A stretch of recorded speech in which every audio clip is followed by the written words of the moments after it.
এদের সঙ্গে সাক্ষাৎ এবং মন্দিরে প্রণাম করলেন ভজন আশ্রমে। বিধায়ক তার এভাবেই জনসংযোগ কর্মসূচি পালন করলেন, কি বলবেন? এটা আজকের অভ্যাস নয় বিধায়কের বা আমাদের। আমরা প্রতি বছর এদের সঙ্গে একটা নির্দিষ্ট সময়ে অর্থাৎ বিজয়া দশমীতে আমরা ওদের সঙ্গে আলিঙ্গন করতে আসি।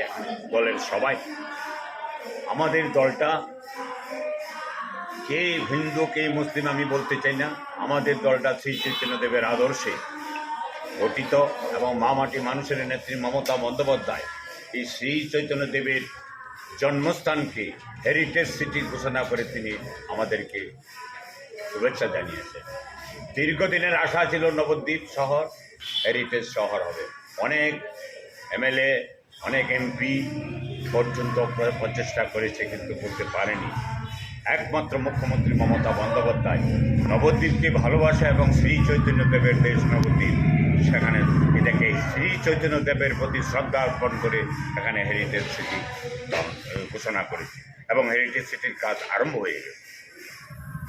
তাই আমরা মহাপ্রভু নিয়ে আমাদের ভাবনা সবসময় ছিল, এখন আছে, যতদিন বাঁচে থাকবে।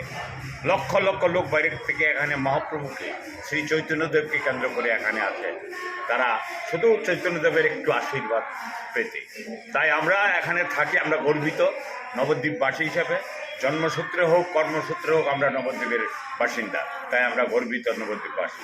তাই আমাদের দলটাই, নবদ্বীপের যারা দল আমরা পরিচালনা করি, বিধায়ক পুণ্ডরীকাক্ষ সাহা, আরও অন্যান্য নেতৃবৃন্দ আছেন এখানে, তাহলে সকলেই আমরা চৈতন্য অনুরাগ।